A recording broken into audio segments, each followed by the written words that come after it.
گڑیا کے جسم کی پیاس۔ میرا نام مہوش ہے۔ یہ کہانی اس وقت کی ہے جب میری عمر 20 سال کی تھی اور میرے ابو ایک وکیل کے طور پر اپنے پورے خاندان میں اچھے مانے جاتے تھے۔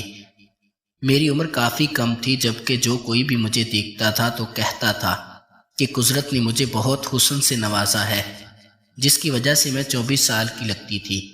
میری ذات پٹھان تھی، جس کی وجہ سے میری رنگت کافی لال تھی اور چہرے پر معصومیت ہوتی تھی۔ لوگ مجھے سچ میں معصوم سمجھتے تھے، پر مجھے ہر چیز کی خبر ہوتی تھی کہ میں اپنے ماں باپ کی اکلوتی اولاد تھی اور بچپن سے ہی ان کے ساتھ ہوتی تھی۔ پر جب میں رات کو سو جاتی تو میرے امی ابو میرے سونے کے بعد کام کرنے لگتے تھے اور میں چھپ کر دیکھتی تھی۔ مجھے اس چیز کا چسکا پڑ چکا تھا، اور جب میں 12 سال کی ہوئی تو میرے ابو نے زبردستی مجھے دوسرے کمرے میں شفٹ کیا تھا۔ مجھے بہت ناز نخروں سے پالا تھا، میں سب کی لاڈلی تھی۔ میری امی ابو نے میرا رشتہ ایک اچھے گھرانے میں طے کیا تھا۔ وہ لڑکا کافی سمجھدار تھا اور میں بھی اس کے ساتھ اٹیچ ہو گئی تھی۔ جب اس کی جاب کسی باہر کے ملک لگ گئی اور وہ جلد ہی مجھ سے بچھڑ گیا، میری اس سے فون پر بات ہو جاتی تھی۔ ہماری شادی میری پڑھائی کے بعد ہی ہونی تھی۔ میرے ابو کے ایک دوست جس کا نام شاہد تھا، میں انہیں انکل ہی کہتی تھی، پر انہیں اس بات سے بہت چڑ تھی کہ میں انہیں انکل کیوں کہتی ہوں۔ ان کی عمر 40 سال تھی اور وہ بہت جوان تھے اور اپنے آپ کو فٹ رکھا ہوا تھا۔ وہ جب بھی آتے تو میرے لیے چاکلیٹ لاتے تھے، مجھے گڑیا کہہ کر بلاتے تھے۔ ایک دن اچانک ہی وہ میرے لیے چاکلیٹ لانا بھول گئے تھے۔ ان کی چاکلیٹ بہت میٹھی ہوتی تھی۔ میں نے ان سے شکایت کی کہ وہ میرے لیے چاکلیٹ نہیں لائے، پر انکل کہنے لگے کہ بیٹا لایا ہوں، پر آج ایسے نہیں ملے گی۔ میں نے انکل سے کہا پھر کیسے ملے گی؟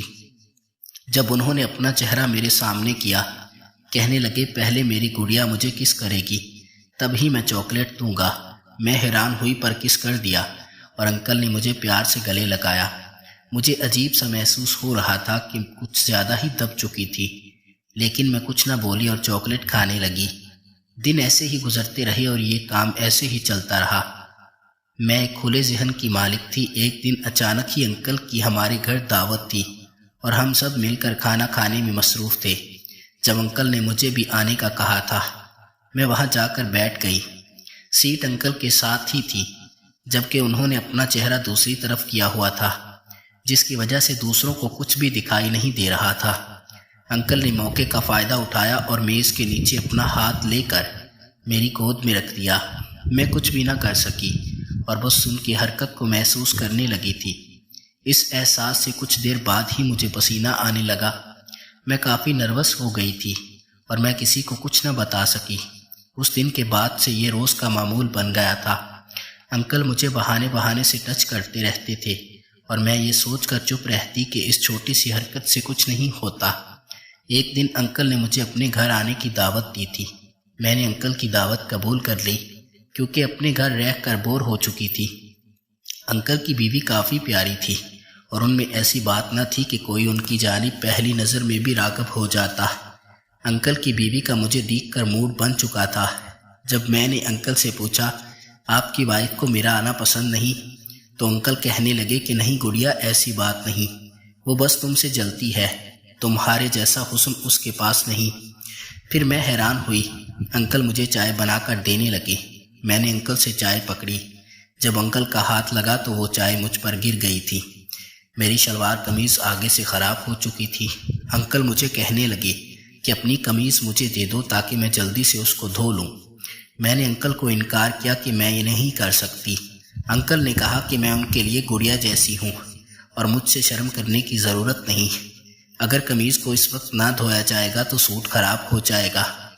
میں نے ان کی بات مان لی اور قمیض اتار کر ان کو دے دی۔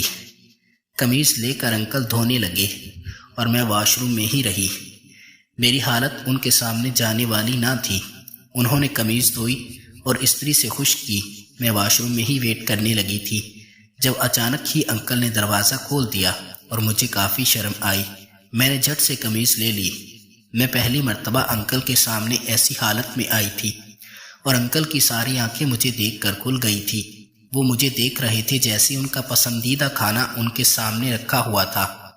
میں نے دروازہ بند کر دیا اور قمیض ابھی بھی گیلی تھی اور میرے جسم کے ساتھ چپک گئی تھی۔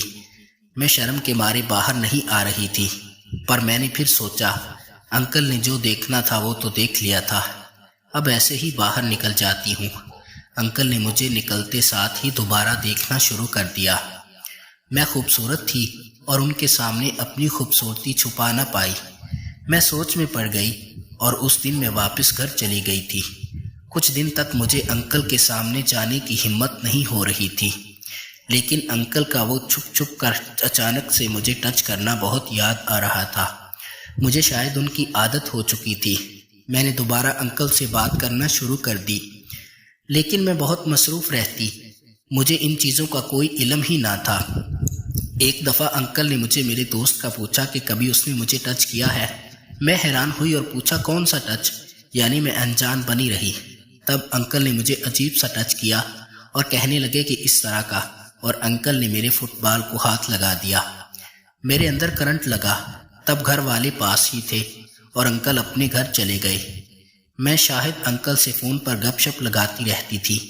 ایک دن شاہد انکل نے مجھے بتایا کہ ان کے گھر پر کام ہو رہا ہے، جس کی وجہ سے انہیں رہنے میں کافی مشکل ہوتی ہے۔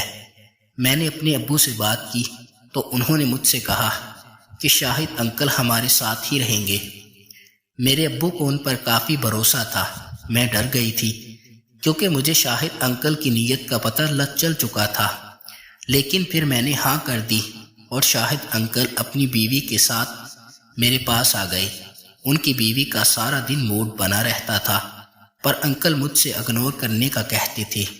ان کی بیوی روز اپنے میکے چلی جاتی اور انکل اور میں اکیلے رہ جاتی، پر کام والی آنٹی ہوتی تھی، اس لیے مجھے سہارا مل جاتا تھا۔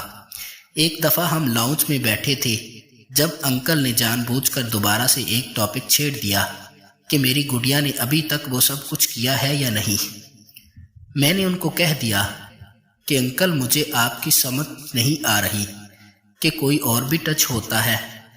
انکل نے میرا مذاق اڑایا اور کہنے لگے کہ گڑیا، ٹچ سے تو کچھ بھی نہیں ہوتا، اصل مزہ تو ایک بار کام کرنے سے آتا ہے۔ میں ان کی باتیں سن کر ہر حد پار نہیں کرنا چاہتی تھی، لیکن انکل مجھے زبردستی ایک غلیظ ویڈیو دکھانے لگے کہ دیکھو میں اس کی بات کر رہا ہوں۔ میں نے وہ ویڈیو دیکھی تو دیکھتی ہی رہ گئی۔ اتنے میں مجھے کام والی آنٹی کی آواز آنے لگی اور میں انکل کے ساتھ اٹھنے لگی تو انکل نے مجھے پیچھے سے پکڑ لیا اور میری کمر پر اپنے ہونٹ لگانے لگے۔ میرے اندر آگ لگنے لگی تھی اور میں نے شاہد انکل کو گلے سے لگا لیا اور ان کے آگے کپڑے اتار دیے۔